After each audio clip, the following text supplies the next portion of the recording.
नमस्कार दोस्तों, स्वागत है आपका एक बार फिर से आपके अपने परिवार स्टडी विद पिंटू सर में। दोस्तों, आज हम आपके लिए सीडीपी का मॉडल पेपर नंबर 3 लेकर आए हैं। इससे पहले हम आपको 2 मॉडल पेपर प्रोवाइड करा चुके हैं। अगर आपने उन मॉडल पेपर को ना देखा हो तो ऊपर बने आई बटन को प्रेस करके उन मॉडल पेपर्स को आराम से देख सकते हैं और उनसे कुछ ना कुछ सीख सकते हैं। ये आज आपका 3rd चैप्टर होगा, आनुवांशिकता और पर्यावरण का प्रभाव। इस चैप्टर से जो भी इंपॉर्टेंट क्वेश्चन है उनमें से हम टॉप 10 क्वेश्चन लेकर आए हैं जो आपके लिए बहुत ही इंपॉर्टेंट है और वो क्वेश्चन बेहद ही खास है। तो आइए दोस्तों, समय ना वेस्ट करते हुए सीधे इस मॉडल पेपर को स्टार्ट करते हैं। लेकिन स्टार्ट करने से पहले हम आपसे रिक्वेस्ट करना चाहेंगे, अगर आप हमारे इस चैनल पर पहली बार आए हैं या इस मॉडल पेपर को पहली बार देख रहे हो तो सबसे पहले चैनल को सब्सक्राइब कर लीजिए। और हाँ दोस्तों, अगर आपको मॉडल पेपर अच्छा लगे तो इस वीडियो को लाइक भी कर दीजिए। तो आइए दोस्तों, इस मॉडल पेपर को स्टार्ट करते हैं और देखते हैं पहला क्वेश्चन। इसमें लिखा हुआ है, प्रकृति पोषण विवाद निम्नलिखित में से किससे संबंधित है।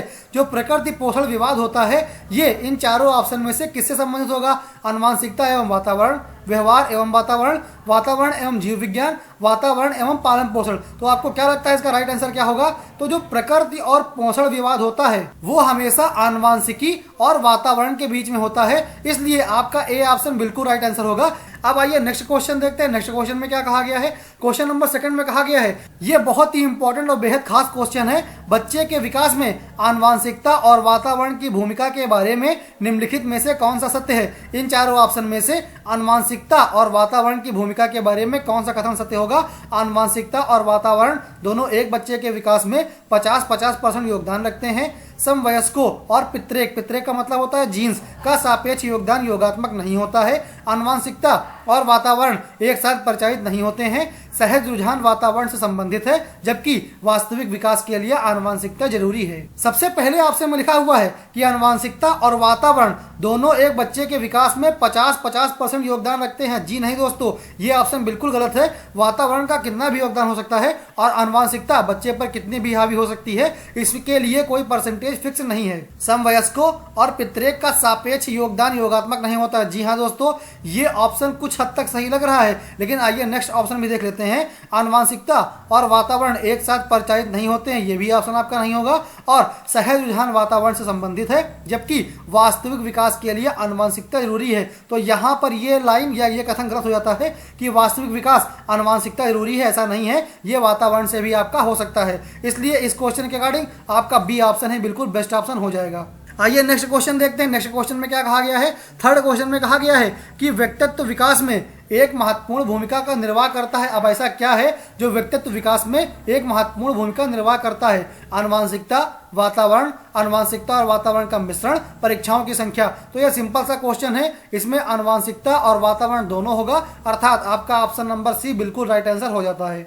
अब आइए नेक्स्ट क्वेश्चन देखते हैं। क्वेश्चन नंबर 4 इसमें कहा गया है कि निम्नलिखित में से कौन सा मुख्य रूप से आनुवांशिकता संबंधी कारक है। आनुवांशिकता क्या होती है। आप जानते हैं कि आनुवांशिकता वो होती है जो हमें पैतृक लक्षणों से प्राप्त हो या फिर हमारे जीन्स में हो। तो अब इनमें से क्या एक कारक है जो आनुवांशिकता से संबंधित है। आंखों का रंग, सामाजिक गतिविधियों में भागीदारता, समकक्ष व्यक्तियों के समूह के प्रति अभिव्यक्ति या फिर इनमें से कोई नहीं। अब समकक्ष व्यक्तियों के समूह के प्रति अभिव्यक्ति ये आपको वातावरण से भी मिल सकता है, ये आनुवांशिकता संबंधी कारक नहीं है। सामाजिक गतिविधियों में भागीदारिता ये भी आनुवांशिकता नहीं है, ये वातावरण पर डिपेंड करता है कि आपका आसपास का माहौल कैसा है। लेकिन जो आंखों का रंग होता है ये 101% आनुवांशिकता से होता है, जीन से आता है, इसलिए आपका इस क्वेश्चन के अकॉर्डिंग ए ऑप्शन बिल्कुल बेस्ट हो जाता है। अब आइए नेक्स्ट क्वेश्चन देखते हैं कि नेक्स्ट क्वेश्चन में क्या कहा गया है। इसमें कहा गया है, निम्नलिखित में से के अतिरिक्त सभी वातावरणीय कारक विकास को आकार देते हैं। अब इन चारों में से कौन सा ऐसा ऑप्शन है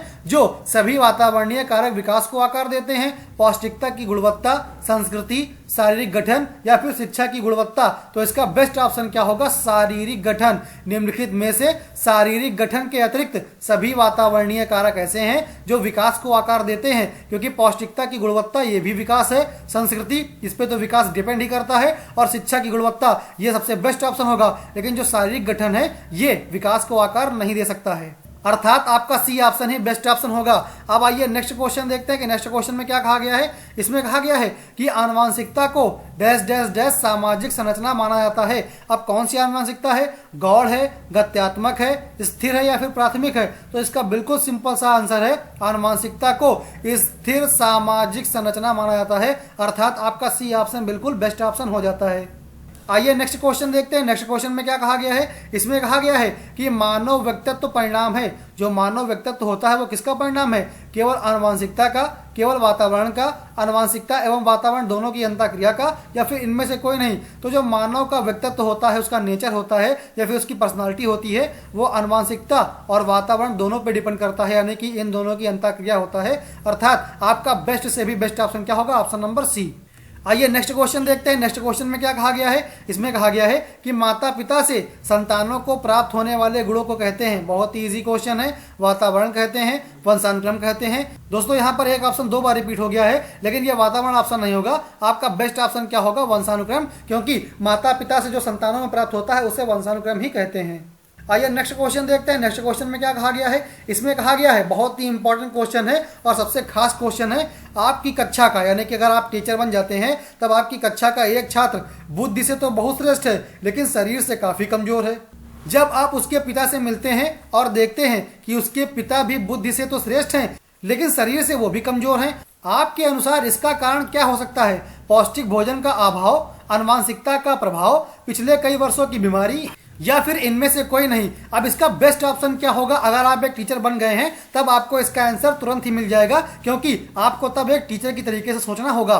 पौष्टिक भोजन का अभाव, जरूरी नहीं है कि उनके पास भोजन की कमी हो, इसलिए इस ऑप्शन को हम लोग टिक नहीं कर सकते हैं। आनुवंशिकता का प्रभाव, जी हाँ दोस्तों, ये आनुवंशिकी लक्षण है, यानी कि क्या पता उसके पिता में या उसके परबाबा में या उसके ऊपर वाली पीढ़ियों में कुछ ऐसा हो सकता है, इसलिए आज भी इनकी पीढ़ियों में ऐसा असर दिख रहा है। अर्थात इस क्वेश्चन के अकॉर्डिंग बी ऑप्शन बिल्कुल बेस्ट होता है, क्योंकि यही आनुवंशिकता का प्रभाव है जिसके कारण वो बच्चा आज भी कमजोर है लेकिन उसकी बुद्धि बहुत ही अच्छी है। आइए नेक्स्ट क्वेश्चन देखते हैं। नेक्स्ट क्वेश्चन में क्या कहा गया है, इसमें कहा गया है किसी बालक का शारीरिक लक्षण प्रभावित होता है किससे? किसी बालक का शारीरिक लक्षण किससे प्रभावित होगा? केवल माता के डीएनए से, केवल पिताजी के डीएनए से, माता एवं पिता दोनों के डीएनए से, या फिर ना तो माता के और ना ही पिता के डीएनए से? बहुत ही इजी क्वेश्चन है, इसको आप आराम से टिक कर पाएंगे। माता एवं पिता दोनों के डीएनए से उसके शारीरिक लक्षण प्रभावित होते हैं, अर्थात सी ऑप्शन इसका क्या होगा, बिल्कुल बेस्ट ऑप्शन हो जाता है।